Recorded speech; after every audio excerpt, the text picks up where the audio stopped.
Hi everyone, welcome back to the channel. Today it's Thursday the 11th of May. We went to that Crone Day yesterday. That was a brilliant show. Thanks for Pex for inviting us down. I forgot to say as well, I met a lot of farmers down there, a lot of people I hadn't seen in a long time, some new people as well who watched the channel. Had a really good chat with lots of you, and it's a really nice thing to go out to some of these events sometimes, meet people, other like-minded people who are doing things on farms, and it's just very interesting. So if you haven't been to any of the demo days or anything like that, get out there if you get 5 minutes and just go and see people. It's a really good thing to do. So I've pulled up the roller door this morning. This is the one which is broken. We're just waiting for the electrician to put a new sensor on that switch over there. So this door only opens halfway at the moment. It's an electric one. All the other doors are manual, except from that one, that's electric as well, but they have got manual options. Whereas this one is only electric, and it's a bit of a nuisance. So got to get that fixed. But this is a bucket. We'll fill up the boiler. This is run out over winter. Anyone who doesn't know, we use this wood chip in the boiler. It then gets burned in this German boiler, and it turns it into heat in the jacket over there, the immersion. And we had about nearly 100 tonne in here, and as you can see over winter we've used a good whack of it. So this is all we've got left. We've got to look after this, and this will have to see us until the end of the year now. So I've got to be careful how it gets burned. The boiler won't burn throughout the summer as much. It's only hot water for showers and things like that. In the winter it's more for heating, so that's why it's used so much chip. However, the heating's mainly now turned off on people's houses, so it's not as much of an issue. But it will be later on in the year, once we get towards September, October time, when it gets cold again. So I've got to be careful because the door is still broken, so I don't want to hit the boom on the door. I painted the lock pin the other day. If you have a look here, I painted it red so that you know that the pin's always locked in. Tried to do a bit of health and safety there. It has been quite handy, to be fair.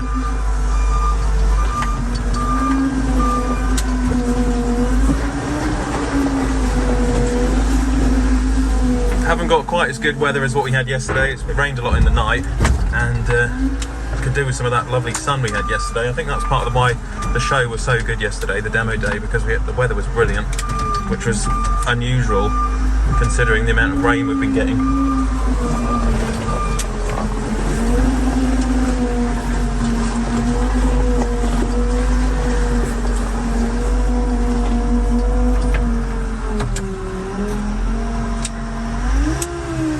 See, I've got to be careful I don't take that roller door out until it gets repaired.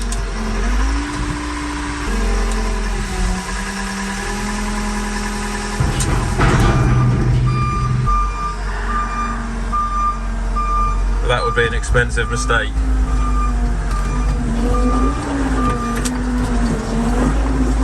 I've also got to buy a load of wood in now, because once we get rid of this chip we'll be running out of wood, so we haven't got much wood left, and I need a couple of 100 tonne for the next year, so try and get some timber bought at some point. The price of it's gone through the roof though. It seems to be quite expensive, but there is a local forestry contractor who came round, who's a subscriber of the channel.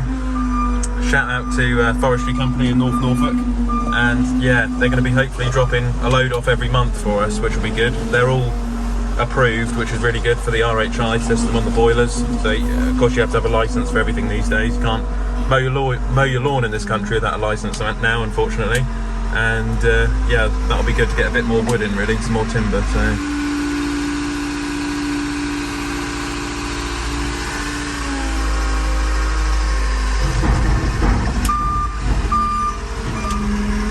try and get it right from the top this time. Got to be careful it doesn't come on the cab. See where it's steamed up on the top a little bit? That'll be alright when you mix it in, the moisture levels.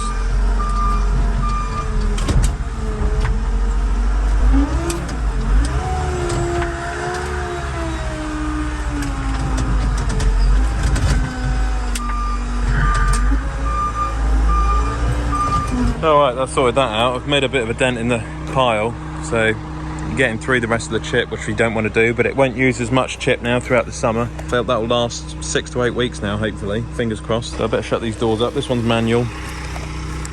That's the dodgy one over there.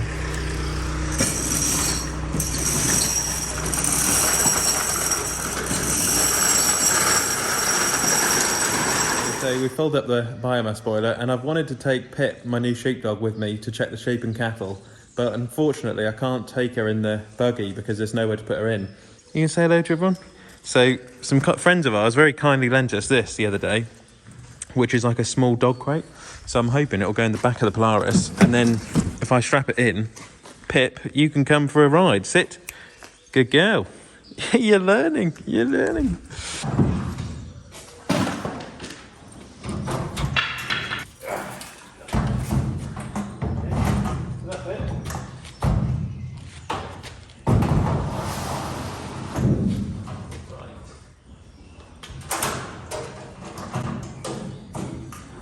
So it's got a couple of sections in it, I think. Oh, it's got two sides to it. It's got a section in the middle, so you can put one dog one side, one dog the other. So if you want to separate them, if you have problems with like dogs fighting, stuff like that.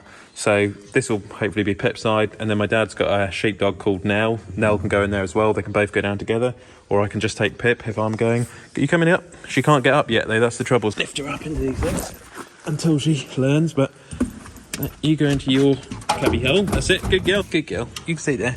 There you go. What do you think? Little cubby hole for go and check the sheep. She's not amused, but she'll have to get used to it. And ride down to the marshes as well. Once we start going every day, I think she'll get used to riding in the back of the Polaris.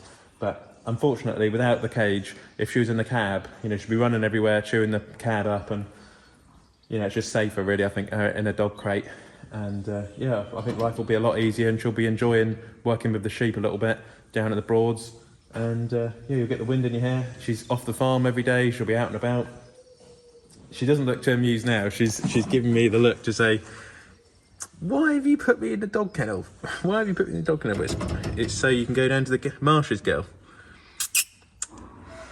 You'll be all right. Be a good girl. All right, so I've just put Pip up. You can see I put this small strap on here. I'm just trying to find out my workshop, a small ratchet. I don't know if I've got one or I have to buy another one.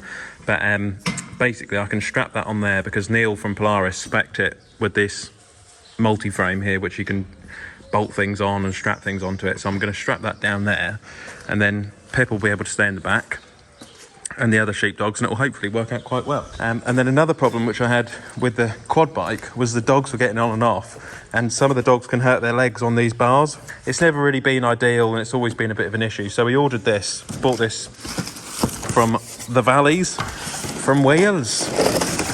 Quad Bikes Wales. Gareth Wyn Jones country, this.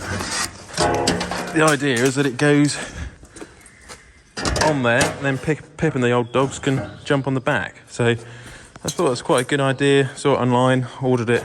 It's a bit sharp on the edges though, that is the only thing, but there is they have given you some rubber which I can put around the edge to try and stop the dogs cutting themselves on the cut metal. This is going to be hopefully much better for the dogs, especially for Pip to jump on the quad bike. She won't get her paws trapped in those bars. I have heard of dogs breaking their legs and stuff like that, so it's just quite a good solution to a problem which we've had on the farm for about 15 years. We've never got one of these before. Some people swear by them, so I'll just strap it on. There's a couple of bolts and stuff to attach it. Okay, so that's what it's supposed to look like. I'll leave a link in the description down below. They're called Quad Bikes Wales, and they do these specialist dog boards for quad bikes. Like I say, been after one for a while. I've got to go and get a drill bit just to drill out some of these holes, I think, to clamp it on, and then we should be there.